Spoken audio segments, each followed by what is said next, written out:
Nah, jadi seperti yang yang akan berubah di dalam perhitungan pola Heijunka-nya ini, kita akan menggunakan metode iterasi sekarang namanya.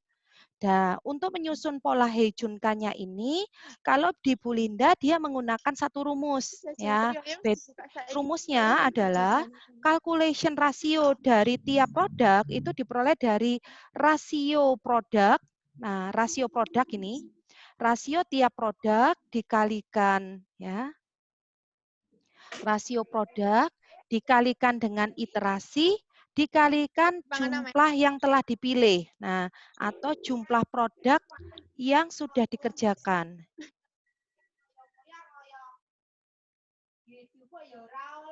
Lebih tepatnya begitu.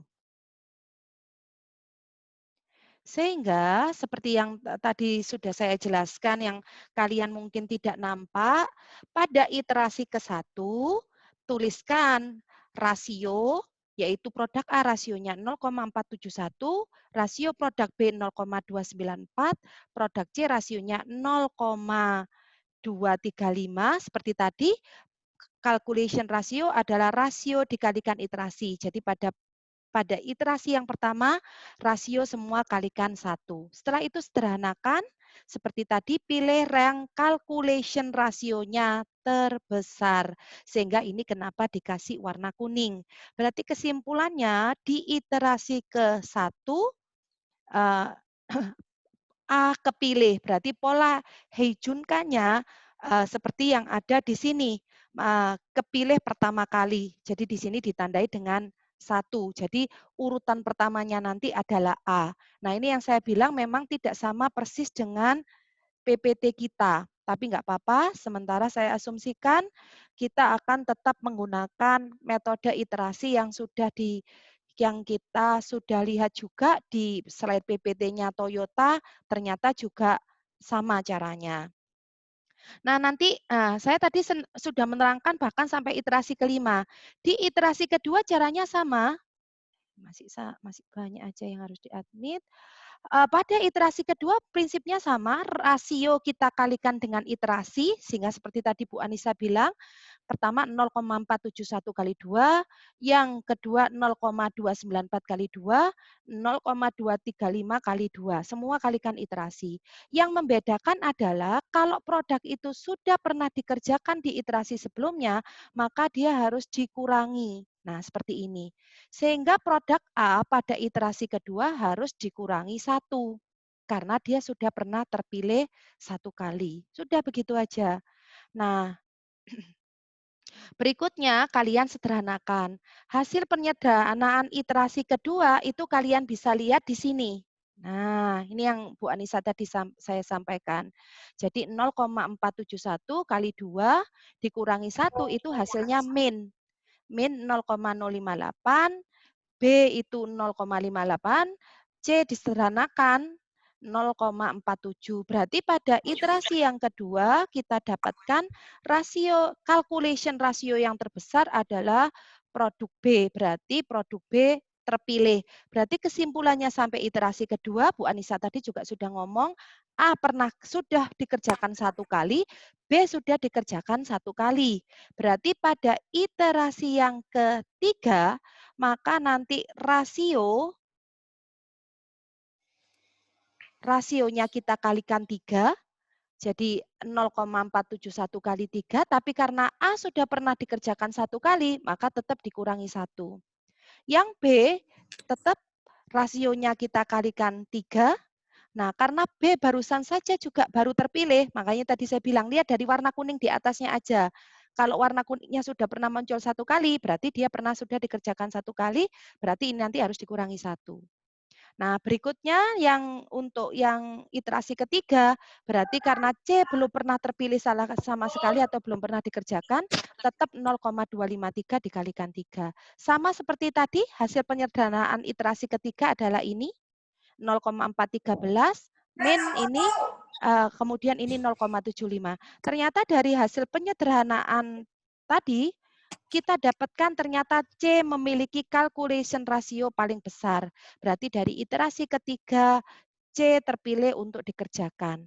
Kesimpulannya, sampai iterasi ketiga ada 1A yang sudah dikerjakan, B 1 kali, C 1 kali. Berarti nanti di iterasi keempat mestinya kalian sudah bisa ngitung. Berarti rasio kali 4, ya, untuk A kemudian berarti harus dikurangi 1, untuk B harus dikurangi 1, dan untuk C harus dikurangi 1. Hasilnya menjadi seperti ini. Setiap rasio dikalikan dengan iterasi, kemudian sudah pernah kepilih berapa kali dikerjakan. Nah, tentunya semuanya setuju kenapa di iterasi kelima 2? Gimana, Rek? Saya tidak akan melanjutkan sampai iterasi ke-17. Saya akan pindah ke Kanban. 2 ini udah ngerti, Rek? Iterasi kelima, coba dilihat. Halo? Iya, Rek? Halo? Iya, Rek? Iya, Bu. Iya, Bu. Ada yang sudah bisa berpendapat kenapa di sini dikurangi 2 untuk yang iterasi kelima untuk produk A? Karena udah 2 kali Dipilih. Nah, Dipilih iya, lagi, Bu. karena kan dia sudah kepilih di iterasi ke-1 dan iterasi ke-4 tadi. Berarti kan produk A sudah pernah dikerjakan 2 kali. Sedangkan untuk B kan masih hanya pernah dikerjakan 1 kali. Produk C juga masih 1 kali. Urutannya begitu terus, Rek. Sehingga kenapa di sini ada yang min 3, min 4, min 6, min 7, dan seterusnya. Silakan nanti Excel ini dipelajari. Ya, kalau misalkan dipelajari dan ternyata kalian menemukan loh, kok ada yang jawaban salah, segera konfirmasi ke kita. Maaf tadi ya, kita memang baru diskusinya kemarin siang dan belum final sebenarnya, tetapi karena saya kuliahnya yang pertama kali ya sudahlah. Kalau misalkan nanti ada yang salah, tolong segera disampaikan setelah saya share nanti. Nah, berikutnya Nak, kita akan pindah ke Kanban. Jadi kebetulan untuk contoh soal nomor 1, kalian juga diminta untuk menghitung Kanban. Nah, untuk menghitung Kanbannya nanti bisa dilihat kalau di latihan soal ini kita di sheet yang B. Namun karena teorinya belum kita dapat, mohon maaf ini saya terpaksa harus stop share terlebih dahulu. Nah, ini saya bilang kuliah hari ini kita agak sedikit harus membuka beberapa materi, sehingga kalau misalkan tidak nampak, mohon segera disampaikan. Apakah sekarang filenya sudah berubah ke PPT tadi, Rek? Sudah, Bu. Sudah, Bu. Jadi saya anggap rencana Hejunka selesai. Pola Hejunka-nya kita sepakati dengan menggunakan metode iterasi. Saya akan lanjut ke materi berikutnya yaitu Kanban. Insya Allah di pertemuan yang lalu ini mungkin saya sedikit sudah berikan pengantar. Jadi Kanban itu dalam bahasa Jepang berarti visual record or signal. Jadi memang kartu Kanban ini digunakan sebagai ya aliran memberikan informasi berapa produk yang harus kita ambil dari suatu workstation ke workstation sebelumnya. Jadi kalau kita di dalam sistem just in time seperti Bu Anissa yang mungkin sudah sampaikan di materi minggu lalu, just in time ini adalah menggunakan mazhabnya adalah pull system atau sistem tarik. Artinya dalam sistem tarik, aliran material ya, bagaimana kita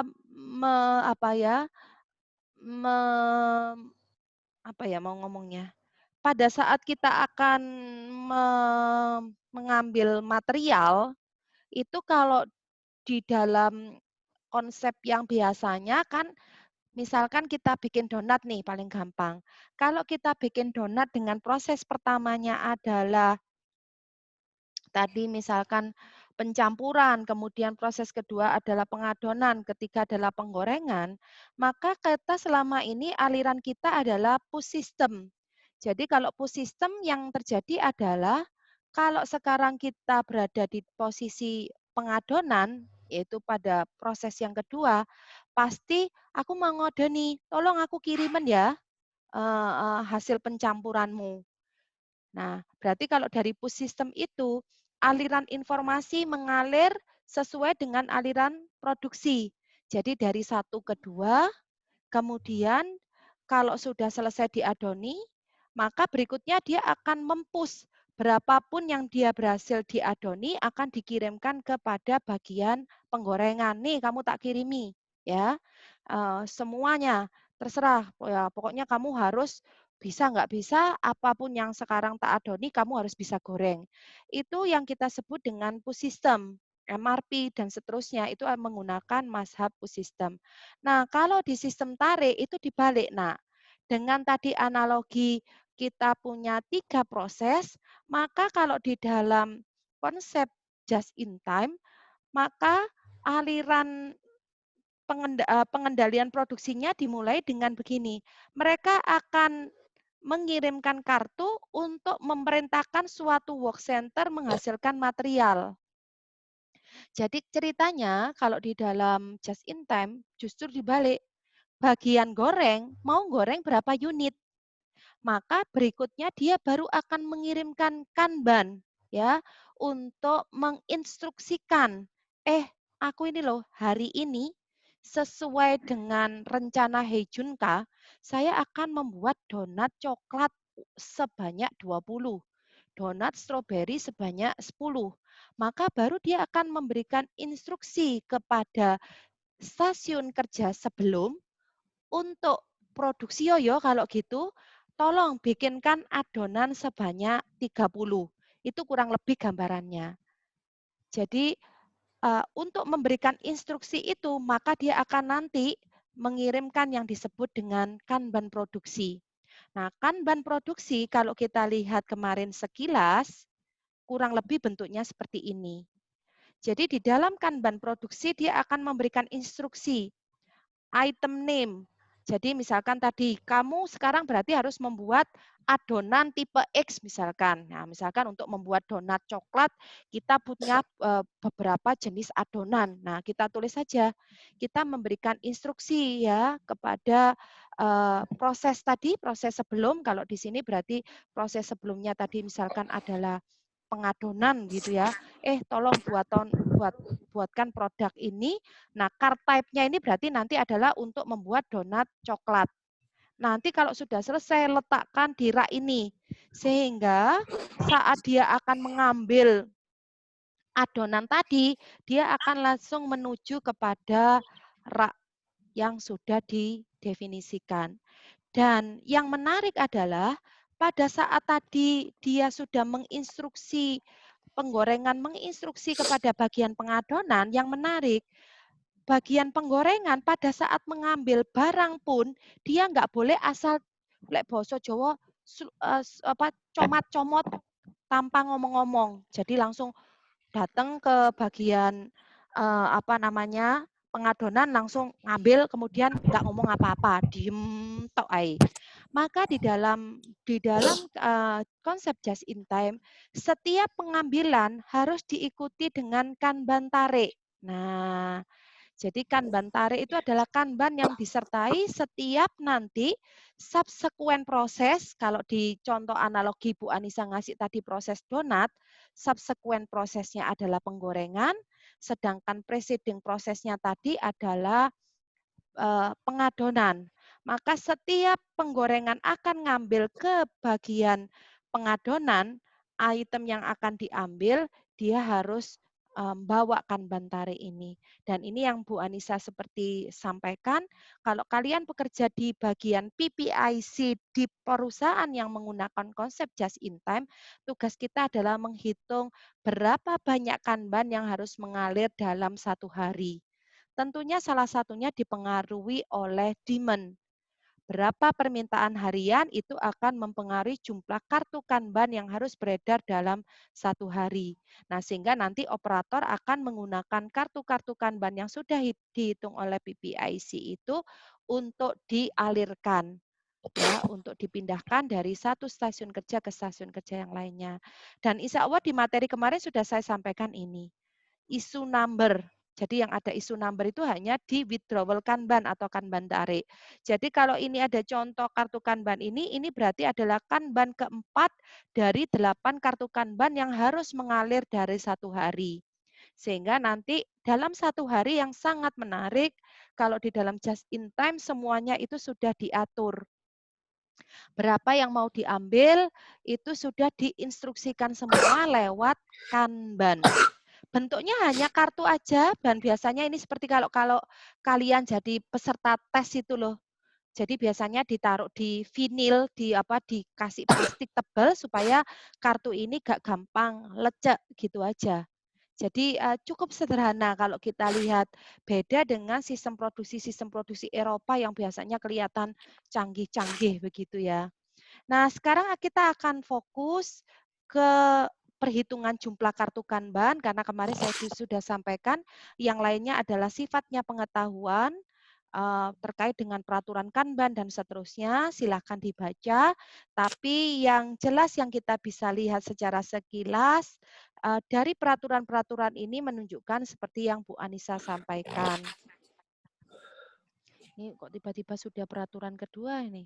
Nah, peraturan ke-1, proses berikutnya harus mengambil produksi yang diperlukan dari proses terdahulu dalam jumlah yang diperlukan. Nah ini, jadi nanti sudah diatur sesuai dengan kartu itu, nggak boleh ngambil lebih dan seterusnya. Ada banyak peraturan yang harus diikuti, tapi saya tidak akan fokus ya. Kemudian jumlah Kanban ini harus sesedikit mungkin. Jadi ini memang di dalam konsep Kanban itu, di dalam konsep just in time itu yang kita sebut kemarin dengan Kaizen atau continuous improvement. Jadi mereka nanti kalau perusahaannya semakin lama semakin bagus, maka ukuran kontainernya harus semakin dikecilkan. Koefisien pengamannya harus semakin dikecilkan, sehingga jumlah kartu Kanban yang mengalir itu nanti akan berkurang ya ke depannya. Jadi kita tidak akan lebih banyak detail karena ini kalian mungkin masih pembelajaran awal. Yang penting sekarang kalian ketahui adalah ini, karena terkait dengan untuk mengerjakan penugasan modul 8. Baik di nomor 1 maupun nomor 2, kalian diminta menghitung jumlah Kanban. Nah, rumusnya cukup sederhana dan ini bukan satu-satunya rumus untuk menghitung kartu Kanban. Kalau kalian lihat di slide yang sudah saya berikan, yang slide dari Toyota, mungkin mereka sedikit berbeda rumusnya.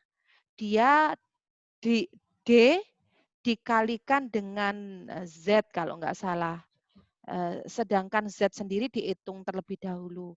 Nanti tetap dibagi Q berikutnya. Tetapi kita akan menggunakan rumus yang di sini adalah D kali L ditambah dengan 1 plus alfa dibagi Q. Insya Allah mungkin kalau ini sudah saya sampaikan sebelumnya, ya mohon maaf, terpaksa saya ulang. D itu adalah permintaan yang diharapkan tiap unit waktu, dan perlu kalian ketahui, Kanban itu sangat spesifik. Jadi tiap produk harus punya Kanban sendiri-sendiri. Jadi sebagai contoh untuk di soal nomor 1, kalau nggak salah kalian diminta untuk menghitung Kanbannya produk B. Berarti kalau hanya diminta untuk membuat Kanban produk B, berarti kalian nanti demand-nya adalah menggunakan demand-nya produk B. Loh Bu, kalau dari contoh soal tadi kan tidak ada data demand. Nah, data demand kalian bisa ganti dengan data produksi harian. Jadi biasanya memang demand ini adalah merefleksikan demand harian kalau di dalam konsep just in time. L itu adalah waktu pemesanan. Nah, waktu pemesanan dan waktu pemesanan itu adalah penjumlahan atau akumulasi dari ini. Tolong ini juga dihafalkan. Jadi waktu pemesanan itu adalah penjumlahan, karena ini kita ngomongnya adalah Kanban produksi, maka di L itu adalah penjumlahan waktu setup ditambah waktu proses, ditambah waktu tunggu, ditambah dengan waktu transport. Nanti untuk lebih gampangnya kita akan lihat dari contoh soal. Sedangkan Q itu adalah kapasitas wadah, ya. Jadi Ki ini kapasitas wadah itu adalah kapasitas kontainer yang dari waktu ke waktu kalau bisa dirubah, dan ada saran bahwa Ki itu sebaiknya tidak lebih dari 10 permintaan. Jadi kalau kita produksinya rata-rata satu hari 20, nah Ki yang ideal itu hanya 10%-nya. Nah, kemudian ini tadi alfa adalah koefisien persediaan pengaman. Kalau memang kita sudah memang benar-benar continuous improvement, maka ke depan koefisien pengaman ini bahkan mencapai 0 kalau bisa. Tetapi rentangnya sementara adalah 0 sampai 1. Jadi itu kayak koefisien untuk toleransi. Kalau proses produksi kita masih jelek, koefisien pengamannya semakin mendekati 1. Tapi begitu kita sudah continuous improvement, maka koefisien persediaan pengaman ini harus dirubah atau dikurangi. Nah, itulah yang menarik. Jadi kalau kita belajar just in time, rumusnya nggak susah-susah seperti kalau kita kuliah kemarin, tetapi dia lebih praktek, lebih ke arah praktek ya. Nah, ini cocok dengan Islam nih, kemarin saya dapat ini bahwa jangan banyak konsep, tetapi konsep itu yang penting diamalkan. Nah, itu sangat menarik, kita bisa lihat kenapa Jepang ternyata sukses itu karena tadi mereka bukan apa ya bicara dengan banyak konsep, tapi setiap konsep itu harus diaplikasikan. Nah, kembali lagi dengan rumus yang cukup sederhana ini, mohon maaf, diberikan dengan contoh yang seperti ini. Nah, sehingga nanti untuk mengerjakan nomor 1 yang B, cara pengerjaannya kurang lebih seperti ini. Jadi, misal kalau dari contoh ini, berapa jumlah kanban yang harus dikirim? Nah, untuk yang latihan soal nomor 1B, kalian diminta berapa jumlah kartu kanban untuk produk B. Nah, ini kalau ini kan hanya untuk membuat satu jenis produk pemesanan. Jika permintaan, nah ini permintaannya ambil dari produksi harian, stasiun kerja beroperasi 8 jam per hari, ukuran kontainer perlu kalian ketahui, berarti ukuran kontainer kita lambangkan dengan Q, permintaan kita lambangkan dengan D, dan kemudian koefisien persediaan pengaman tadi kita lambangkan dengan alfa, waktu setup diketahui 28 menit, waktu proses 4 menit per unit, waktu tunggu 170, waktu transport 2 menit per kontainer.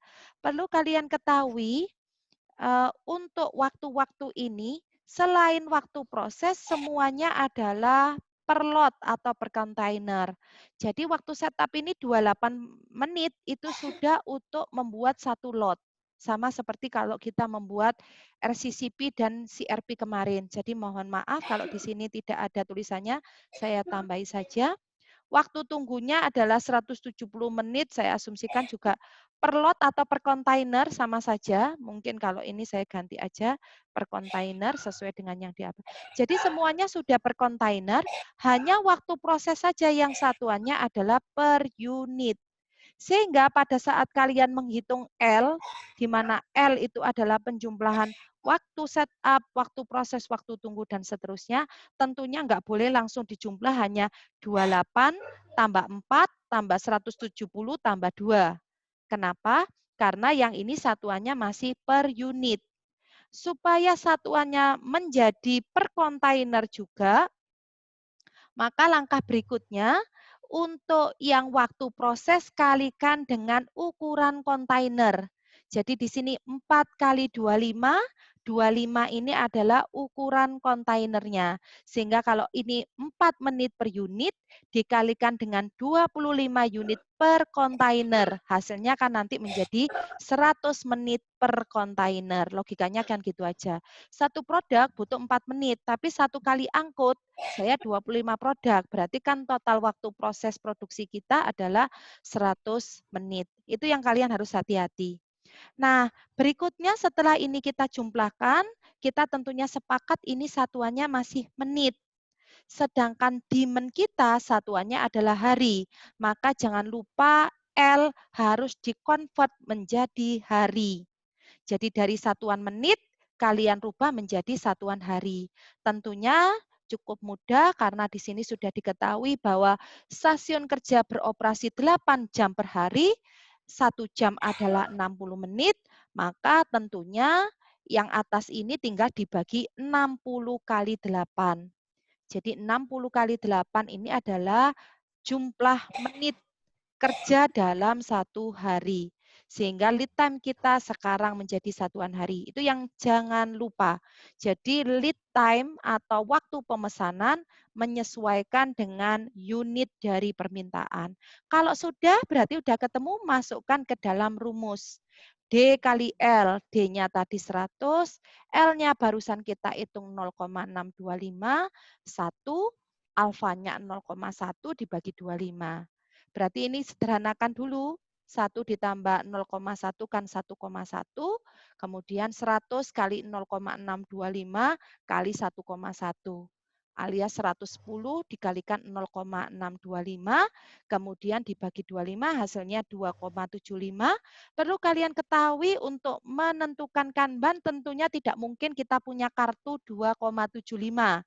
Maka kartu ini harus selalu integer atau bilangan bulat dan kita selalu meround up, membulatkan ke atas.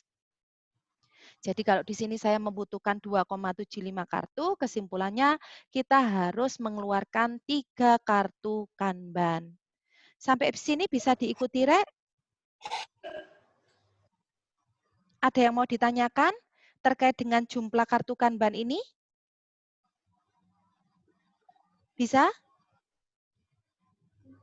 Halo? Bisa ya, Rek? Oke, kalau gitu berarti untuk materi Kanban kita sudah selesai. Ini artinya secara teori kita sudah selesai semuanya, walaupun ada materi Jidoka dan seterusnya yang sudah saya terangkan di awal kemarin. Maka sekarang tinggal 1 kali lagi saya akan mencoba membantu kalian untuk mengerjakan penugasan modul 2. Apakah kalian di hadapan kalian ada modul penugasan? Ini mohon maaf yang saya lupa menyampaikan.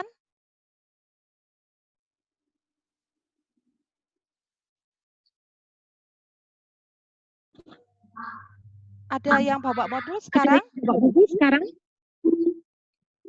Mungkin bisa diambil sebentar untuk modulnya supaya lebih gampang saya membantu menjelaskan.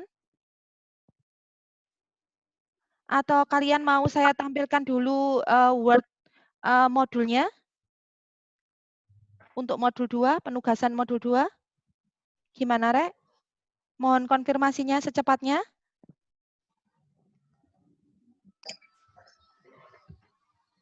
Halo? Iya, Rek? Hah? Ya, Bu. Ya. Saya tunjukkan aja ya.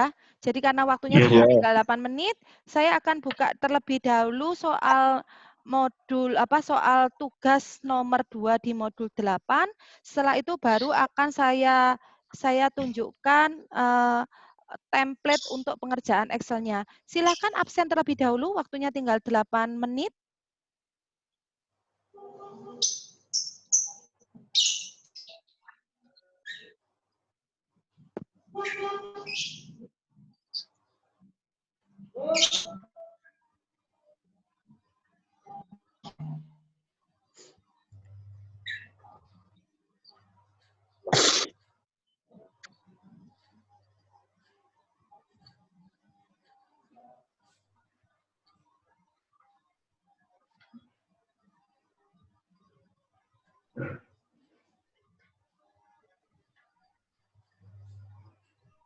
Sudah, Rek? Modul PPC 2020 sudah nampak di layar? Sudah, Bu. Jadi untuk di soal nomor 1, saya rasa ini yang tadi Bu Anissa sampaikan. Insya Allah kalian nomor 1 pasti aman damai untuk mengerjakannya. Karena ini sama persis dengan barusan yang sudah kita bahas. Insya Allah tadi juga sudah ada Excel-nya. Untuk menghitung berapa banyak komponen produksi produk B, gunakan rumus yang barusan Bu Anissa sampaikan tadi, tanpa melakukan sedikit modifikasi dan seterusnya. Agak sedikit berbeda untuk di soal nomor 2. Jadi soal nomor 2 ini contoh soal penerapan Kanban yang sedikit lebih realistis di kondisi real, di mana kita untuk membuat produk itu pasti setuju ada beberapa tahapan proses produksi. Kalau di nomor 1 ini kan proses produksinya diabaikan. Kurang lebih ceritanya seperti ini. Nah, kalau kita baca, PT Autospeed merupakan salah satu perusahaan manufaktur yang memproduksi mobil khusus otomatis di Indonesia. Dia menerapkan konsep just in time saat ini dia memunculkan model yang baru yang kita sebut dengan model STD, dan di mana model STD yang kita asumsikan ada 3 produk yang akan ada 3 warna, maaf, ada 3 warna yang akan diproduksi pada Maret 2020, yaitu warna hitam, putih, dan silver. Diketahui permintaan tiap model per bulan adalah sebagai berikut. Hitam akan diminta untuk membuat 200 per unit, putih 300 unit, silver 100 unit, total 600 unit yang diminta pada Maret 2020. Sama seperti biasanya, diketahui 1 hari kerja adalah 1 bulan 25 hari kerja, jam regulernya juga masih 1 shift setara 8 jam. Nah, yang membedakan adalah kita di-given-kan urutan proses produksinya. Bahwa untuk membuat model STD hitam, putih, silver, dan seterusnya, di sini dikatakan dia melewati 2 tahapan utama. Yang pertama, dia diproses pabrikasi dengan membuat bodi mobil, dan kemudian proses yang keduanya adalah dilakukan perakitan. Nah, selain bodi, part lainnya seperti mesin, lampu, steering, roda dipesan dari pihak supplier. Jadi artinya tidak perlu dipikirkan pada saat merakit lampu, steering, rodanya itu seperti apa, diasumsikan dia dipesan dari supplier, sehingga pada saat sebelum merakit, kita hanya akan melakukan proses pabrikasi, dan proses pabrikasinya, mohon maaf kalau kalian lihat di gambar 81 adalah seperti ini. Jadi proses fabrikasi itu nanti dilakukan oleh WCA sampai WCF. Jadi ini adalah proses yang akan membuat tadi bodi-bodinya. Nah, bodinya ini mulai dari bagian atas, bodi bagian bawah, pintu, dan seterusnya. Detailnya kita bisa lihat pada tabel 82. WCA, nah ini dari sini. Jadi kalau kita bisa lihat, maaf supaya tidak keputus. Jadi work center A itu tugasnya adalah membuat yang kita sebut dengan MA101, di mana MA101 itu nama partnya adalah panel side outer. Nah, kemudian untuk work center B itu tugasnya adalah membuat atau melakukan fabrikasi yang kita sebut dengan part MA102, ya. Kita sebut dengan panel roof. Nah, ini berarti dia membuat bodi bagian atas. Dengan demikian seterusnya, WCC itu tugasnya juga melakukan prosesnya semuanya seperti kemarin yang saya jelaskan, Rek, stamping. Jadi kalau stamping itu dia punya cetakan, kemudian plat yang kosong langsung ditombok begitu, ya. Itu proses stamping. Jadi kita tidak ngomongkan prosesnya apa, tetapi yang penting kita bisa ngelihat sampai WCF ini tugasnya adalah melakukan proses fabrikasi dengan membuat bodi mulai dari bagian samping, bagian atas, dan seterusnya. Namanya panel fender dan seterusnya mungkin tidak perlu di ini, tapi yang penting pokoknya ini membuat bodi secara utuh dari mobil sampai WCF. Bisa diikuti, Rek? Yang belum absen? Sudah absen semuanya? Sudah, Bu. Oke, saya simpan lagi. Nah, berikutnya, setelah dia nanti diproses pabrikasi, Rek, maka langkah berikutnya dia akan masuk ke stasiun kerja yang kita sebut dengan WCG. Ya, jadi WCG itu adalah, nah kalau kita lihat pada posisi gambar, nah, jadi setelah dari diproses ini, tadi berarti ini bikin atap, ini bikin pintu samping, kanan, kiri, dan seterusnya, bagian bawah, dan seterusnya. Maka berikutnya part-part ini akan dikirim ke WCG. Nah, ini. WCG ini menerima semua part yang diproduksi sampai F yang disebut dengan melakukan kegiatan finishing. Ya, jadi dia melakukan kegiatan finishing. Detailnya kita bisa lihat hasil proses finishing dari tiap part-part yang tadi. Sebagai contoh, hasil finishing dari MA101 nanti kita nyebutnya dengan MA201. Jadi kita hanya nama kata finish, ya. Tadi MA101 kan panel side outer. Setelah dia diproses di finishing, maka dia sudah dialusin dan seterusnya kita sebut dengan partnya adalah MA201. Jadi kesimpulannya di WCG, walaupun dia hanya satu stasiun kerja, tetapi dia nanti akan menghasilkan totalnya adalah 6 part. MA201 sampai MA206 itu akan dihasilkan oleh Departemen Finishing, Work Center Finishing alias WCG. Bisa bayangkan proses produksinya? Dan setelah dia selesai di finishing, maka berikutnya dia akan ditransfer ke WCY. WCY ini adalah Departemen Perakitan. Sehingga hasil part-part ini setelah dirakit, artinya MA201, MA02 ini semuanya akan dirakit bersama dengan tadi komponen-komponen lampu dan seterusnya yang diasumsikan dipasok oleh supplier akan dirakit oleh DBCY dan baru akan menghasilkan 3 produk sesuai yang tadi, yaitu STD hitam, STD putih, dan STD silver. Sampai sini bisa diikuti? Rek? Bisa, Bu. Nah, sekarang kita akan